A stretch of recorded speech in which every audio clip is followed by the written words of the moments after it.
Hello friends, welcome to Bakshi coaching centre. दोस्तों, आज हम लाभ हानि का चैप्टर करने लगे हैं और इसमें आपको बहुत शानदार ट्रिक्स दिखाने वाले हैं। तो आइए देखते हैं ये क्या ट्रिक्स हैं जिनकी मदद से आपको 2-3 सेकंड के अंदर ही आंसर निकल जाएंगे। तो आइए देखिए ट्रिक्स। पहला प्रश्न है दोस्तों, किसी व्यक्ति ने 500 किलोग्राम गेहूं का कुछ भाग 18% लाभ पर तथा शेष भाग 8% लाभ पर बेचा। यदि उसे पूरे सौदे में 12% लाभ हो तो उसने 8% लाभ पर कितना गेहूं बेचा? ऑप्शन है 300 किलोग्राम, 250 किलोग्राम, 200 किलोग्राम या 350 किलोग्राम। दोस्तों, इस प्रश्न को हम करेंगे एलिगेशन या मिश्रण विधि से। और ऐसे सभी प्रश्न जिनमें इस प्रकार की समस्याएं दी जाएँ कि एक तरफ 18%, एक तरफ 8% और बीच में आपके 12% जैसी समस्या हो, इस प्रकार का प्रश्न बनता हो, तो यहाँ एलिगेशन या मिश्रण विधि लग जाती है बड़े आराम से। और ये विधि बहुत ही छोटी है, बहुत शॉर्टकट का काम करती है, एक बहुत अच्छी ट्रिक है। ये साधारण ब्याज में भी लगती है, लाभ हानि में भी लगती है और जनसंख्या वाले प्रश्नों में भी लगती है, सब जगह लग जाती है। और ये ट्रिक जहाँ भी जाती है आपका समय बचाती है। इस विधि को अच्छी तरह से समझ लीजिए, ये जहाँ भी काम करेगी इस जगह काम कर लेगी बड़े आराम से। एक लाभ हो रहा है आपका 18% और एक लाभ हो रहा है आपका 8% और बीच में आपके आ रहा है 12%। अब यहाँ परसेंट लिखने की जरूरत नहीं है। तो ये मिश्रण विधि कहती है कि इसमें से बड़े में से छोटा घटाइए, तो 18 में 12 गए आपके आया 6 और 12 में से 8 गया आपके आया 4 और ये हो गया आपका 4:6। अब आप बताइए कि 18% लाभ 4 अनुपात में है और 8% लाभ पर जो बेचा गेहूँ वो 6 के अनुपात में है। तो अनुपाती जोड़ कितना आया? 6 और 4 10। तो आप क्या करें कि जो 500 किलो आपका गेहूँ है उसको 10 से भाग दे दें। 0 कट गई, कितना आया? 50 किलो। अब 50 किलो से इसको भी गुणा कर दें और उसको भी गुणा कर दें। अब जिसको भी पूछा जाए वो आप बड़े आराम से निकाल लेंगे। अगर उन्होंने प्रश्न में 18 पूछा तो आप कहेंगे 200 किलो, ये 200 किलो आएगा। अगर ये पूछें कि 8% लाभ पर कितना गेहूँ बेचा, तो 50 छीके 300 और आपका ये 300 किलो जवाब आ गया। तो ऑप्शन देखिए कौन सा है, ये ऑप्शन आ रहा है आपका ए। तो आपका ए आंसर हो गया, ऑप्शन ए 300 किलो आंसर है और आपका प्रश्न ये निकल गया। तो बहुत ही कम समय में निकलता है, थोड़ी सी प्रैक्टिस हो जाए तो 3-4 सेकंड के अंदर अंदर ये प्रश्न निकल जाता है। तो आइए देखते हैं दूसरा प्रश्न। दूसरा प्रश्न है दोस्तों, 2 वस्तुओं का कुल क्रय मूल्य 840 रुपये है। एक वस्तु को 12% हानि पर तथा दूसरी वस्तु को 16% लाभ पर बेचा गया और पूरे सौदे में ना लाभ हुआ ना हानि, तो हानि वाली वस्तु को कितने में बेचा गया? ऑप्शन है 360, 380, 480 रुपये या 500 रुपये। अब देखिए इसे कैसे करेंगे दोस्तों। ये भी एलिगेशन की विधि से हो जाएगा, इसमें भी एलिगेशन विधि चलेगी क्योंकि आपको एक हानि दी हुई है, एक लाभ दिया हुआ है और पूरे सौदे में जो हुआ ना लाभ ना हानि वो दिया हुआ है। तो कैसे लिखेंगे?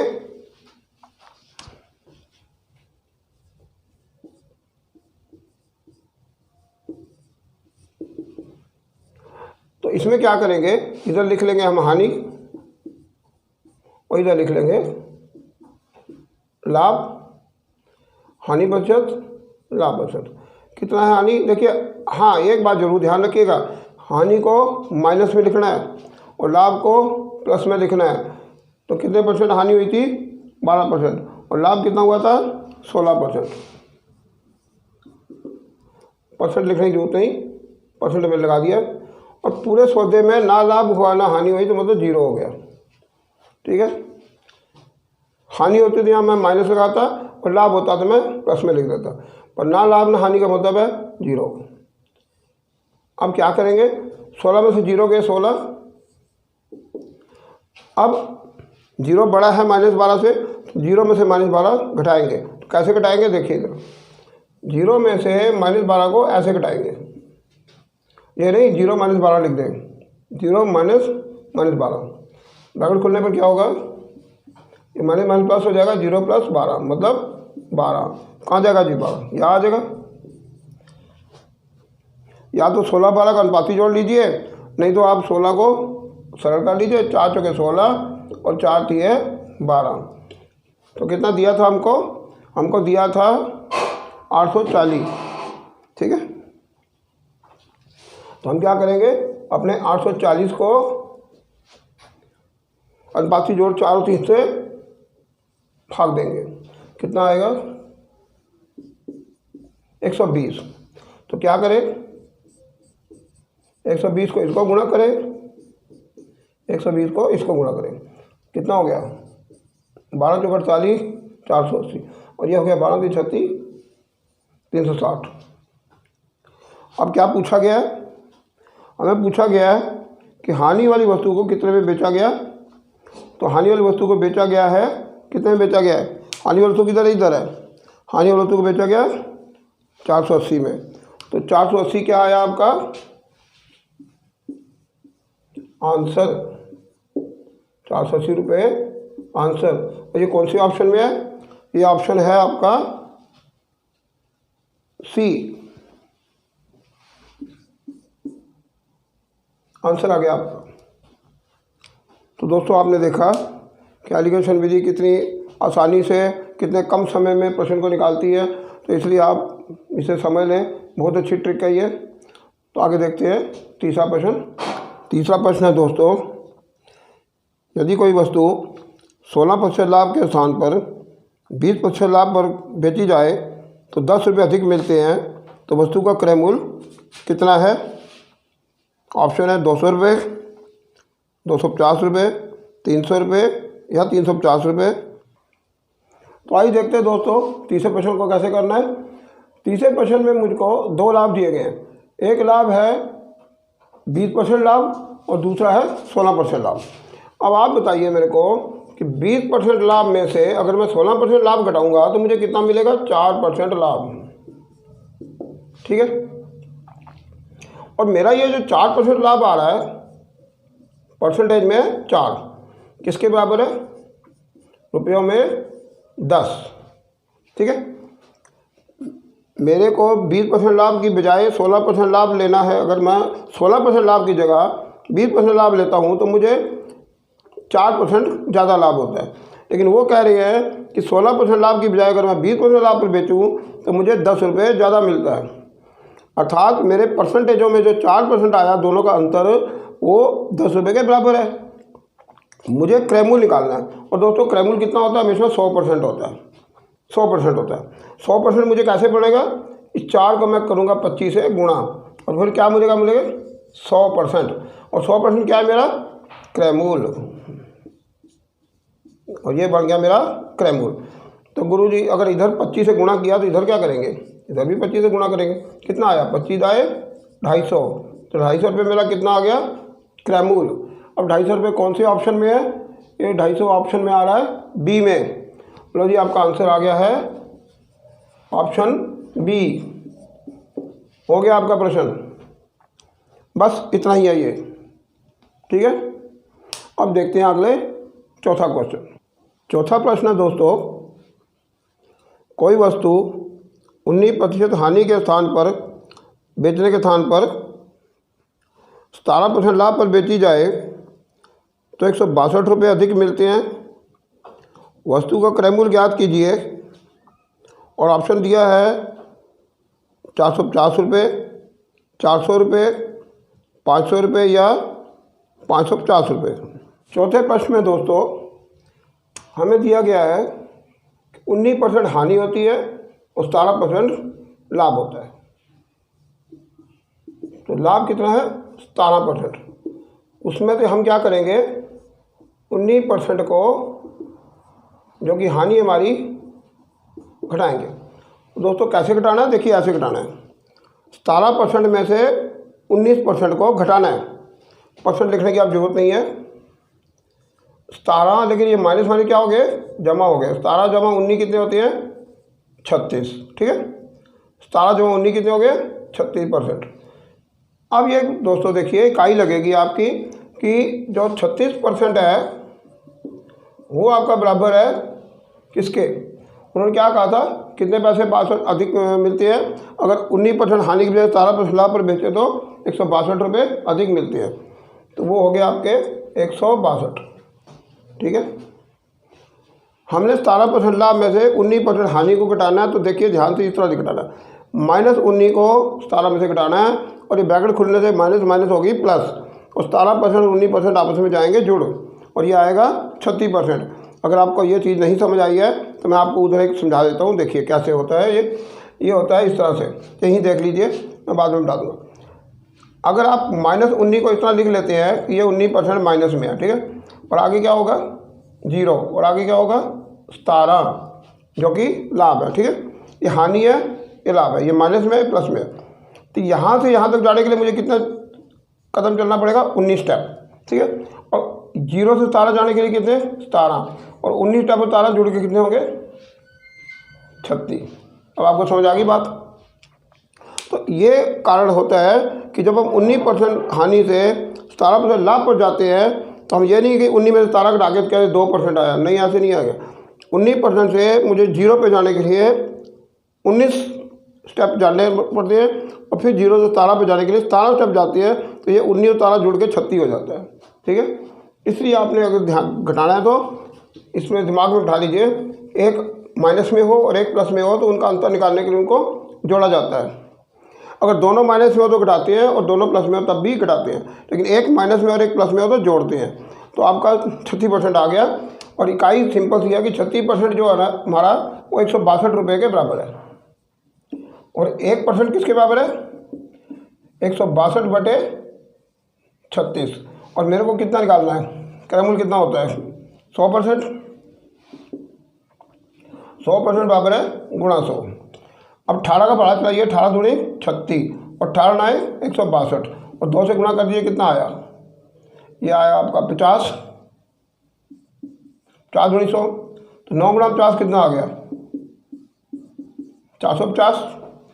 अब 450 कौन से ऑप्शन में है, 450 आपका आ रहा है ए ऑप्शन में, तो जो आपका आंसर आ गया, आंसर है 450 रुपये, क्रयमूल्य 450 रुपये है और ऑप्शन है ए। और आपका प्रश्न हो चुका है। आइए देखते हैं पांचवा प्रश्न। पांचवा प्रश्न है दोस्तों, एक व्यक्ति किसी वस्तु को 20% लाभ पर बेचता है, यदि वह इसे 20% कम मूल्य पर खरीदे तथा 5 रुपये कम मूल्य पर बेचे तो उसे 25% लाभ होता है। वस्तु का क्रयमूल्य ज्ञात कीजिए। ऑप्शन है 35 रुपये, 30 रुपये, 20 रुपये या 25 रुपये। पांचवा प्रश्न देखें दोस्तों। अब इस प्रश्न में जो अब तक हमने प्रश्न किए उनमें थोड़ा फर्क आ रहा है। उनमें हमें केवल विक्रय मूल्य दिए जाते थे और बोला जाता था कि इतने विक्रय मूल्य की बजाय उतने % लाभ पर बेचे, उतने %, तो हम लाभों का अंतर निकाल के अपना क्रय मूल्य निकाल लेते थे बड़े आराम से। अब थोड़ी सी हमें समस्या ये आ गई, अब वो सस्ते में खरीदता भी है, ठीक है, तो अब यहाँ पर ये चक्कर पड़ रहा है कि अब हम 2 क्रय मूल्य हमको मिल रहे हैं। तो आप ऐसे करिए, बड़े आराम से निकल जाएगा। सुनिए, क्रय मूल्य को हम क्या लिखेंगे, क्रय मूल्य को हम लिखेंगे सीपी, सीपी का अर्थ हुआ कॉस्ट प्राइस, और विक्रय मूल्य को हम लिखेंगे एसपी, एसपी का अर्थ हुआ सेल प्राइस, ठीक है। और जो पहला होगा उसको 1 लिखेंगे, जो दूसरा होगा उसको 1, इसको 1 लिखेंगे, और दूसरा होगा तो 2 लिखेंगे। तो आइए देखते हैं। सीपी 1 आएगा हमारा 100 रुपये। हमने पहले क्रय मूल्य को 100 रुपया माना, तो पहला विक्रय मूल्य कितना आएगा, हमने उस पर लिया था, कितना लिया था हमने 100 रुपये के ऊपर पहले लिया हमने 20% लाभ, तो हमारा विक्रय मूल्य कितना आया, पहला विक्रय मूल्य हो गया 120 रुपये। तो हमें रुपये लिखने की ज़रूरत नहीं है, हमें पता है कि ये पहला क्रय मूल्य जो है 100 रुपये है, उस पर 20% लाभ लेने का मतलब है कि 100 रुपये के ऊपर 20 रुपये का लाभ है, तो पहला विक्रय मूल्य 120 रुपये हो गया। दोबारा हमने क्या किया, दोबारा हमने दूसरा क्रय मूल्य लिया। अब दूसरे क्रय मूल्य में हमने कहा उसको 20% कम मूल्य पर खरीदता है, 20% कम मूल्य पर खरीदता है तो जो 100 रुपये में खरीदा था आप कितने में खरीदेगा? 80 रुपये में। तो दूसरा क्रय मूल्य मेरा आ गया 80 रुपये। लेकिन अब दूसरा लाभ कितना है? दूसरा लाभ है 25%। तो ये क्रय मूल्य के ऊपर होता है ना, 25% कितना होता है? चौथा हिस्सा। तो 80 का चौथा हिस्सा कौन है? 20। तो 80 में 20 जोड़े क्या आएगा? 100। तो SP2 हो गया 100 रुपया। और दोनों विक्रय मूल्यों का अंतर कितना आया? दोनों विक्रय मूल्यों का ये डेल्टा जो है अंतर है, कितना आया? 20। 120 में 100 घटा देंगे तो कितना आएगा? 20 आएगा। ये डेल्टा बुक कहलाता है, इसको डेल्टा बोलते हैं, मतलब इसका होता है अंतर, ये संकेत है। आप बताइए आपका अंतर कितना है? 20 रुपये। और प्रश्न वाले क्या कह रहे हैं? 5 रुपये कम में बेचा, 5 रुपये कम मूल्य पर बेचा, उनका अंतर कितना है? 5। अब मेरे को अपना आंसर कैसे निकालना है? मुझे आंसर लेना है, मेरा क्रय मूल्य कितना था? 100। तो मैं 100 कैसे बनाऊंगा? मेरे पास दो रास्ते हैं 100 बनाने। या तो 20 को 5 से गुणा करूंगा, 100 बन जाएगा, क्योंकि मेरा क्रय मूल्य है, पहला क्रय मूल्य, मुझे पहला ही क्रय मूल्य जवाब में देना असली। और यहाँ 20 से 5 से गुणा किया, इधर भी 5 से गुणा कर ले, कितना आ गया? 5 5 है 25। तो आपका 25 जो है क्रय मूल्य आ जाएगा, जो कि आंसर होएगा। एक और तरीका है 25 निकालने का। 20 का चौथा हिस्सा 5 है, तो आपका क्रय मूल्य कितना था? 100। 100 का चौथा हिस्सा कितना है? 25। तो ऐसे हम 25 रुपये ऐसे भी निकाल सकते हैं कि 100 का चौथा हिस्सा ले लें, क्योंकि हमने क्रय मूल्य 100 माना है। या फिर 20 का 5 गुणा करें तो 100 आएगा, तो 5 का भी 5 गुणा करें तो 25 आएगा। इसलिए हमारा वास्तविक क्रय मूल्य निकला 25 रुपये। और 25 कौन सी ऑप्शन में है? ये ऑप्शन डी में है। तो इसलिए हमारा ऑप्शन डी निकल गया आंसर। और लो, इस तरह के प्रश्न भी आपके इस तरह से बड़े आराम से हो जाएंगे।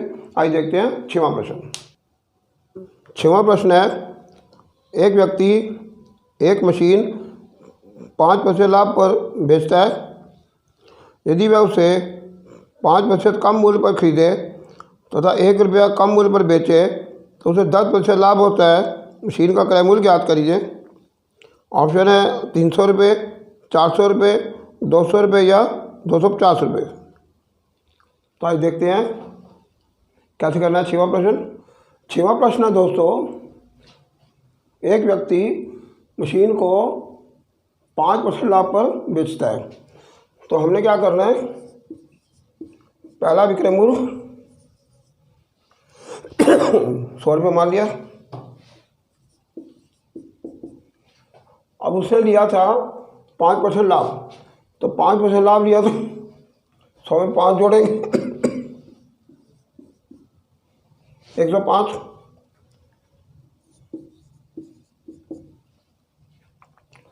फिर उसने 5% कम मूल्य पर खरीदी, तो 100 रुपये के पीछे 5 रुपये कम करें, 5% कितना हो गया?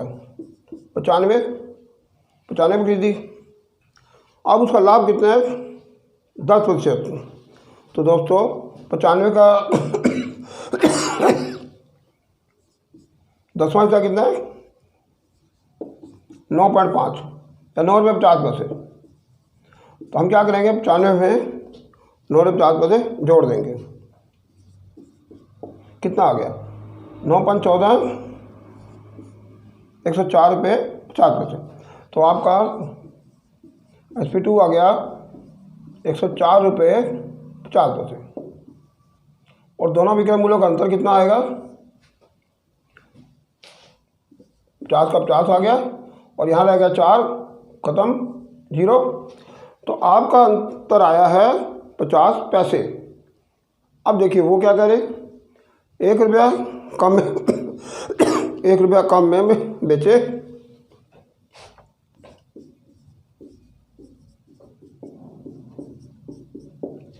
अब यहाँ एक चीज़ देखिए, आपका अंतर कितना है? 50 पैसे। और वास्तविक जो प्रश्न में दिया गया क्या है? 1 रुपया। 50 पैसे का 1 रुपया क्या है? दुगना। आपका क्रय मूल्य कितना था? 100 रुपये। आप ऐसे करिए, 100 रुपये का दुगना कर दीजिए 200 रुपये, और 200 रुपये क्या आ गया आपका आंसर। और ये कौन से ऑप्शन में है? सी ऑप्शन में। लो जी, आपका क्रय मूल्य 200 रुपये आ गया है, जो कि सी ऑप्शन है। और ये आपका आंसर, ये आपका आंसर हो गया। बस हो गया ये क्वेश्चन आपका 6वां। तो दोस्तों उम्मीद करते हैं ये वीडियो आपको काफ़ी पसंद आई होगी। कल फिर एक वीडियो लेकर आऊँगा, फिर नई ट्रिकें होंगी। पूरा लाभ हानि का पूरा चैप्टर करूँगा, एक एक प्रश्न करूँगा, कोई भी प्रश्न नहीं छोड़ूंगा और कोई भी प्रश्न ऐसा नहीं होगा जिसमें कोई ना कोई अच्छी ट्रिक नहीं लग रही होगी। सब में अच्छी ट्रिकें लगेंगी, सभी क्वेश्चन आपको समझ आएंगे। अच्छी तरह से कराऊंगा, पूरा मैथ कराना है मैंने आपको, और मेरा वादा है, कमिटमेंट है कि हर बच्चा पास होएगा, कोई भी बच्चा मैथ में फेल नहीं होगा, ये मेरी गारंटी है। तो दोस्तों बस आपने अगर हमारे चैनल को सब्सक्राइब नहीं किया तो इसे सब्सक्राइब करें, शेयर करें और सब्सक्राइबरों की संख्या बढ़ाएं। मेरा नहीं, आपका चैनल है, अपने चैनल को बढ़ाइए, सब्सक्राइबर बढ़ाइए ताकि चैनल प्रोग्रेस करे, आपको अच्छा माल मिले, अच्छी वीडियो मिले। तो हमारी तरक्की आपकी तरक्की है। तो नमस्कार दोस्तों, अलविदा।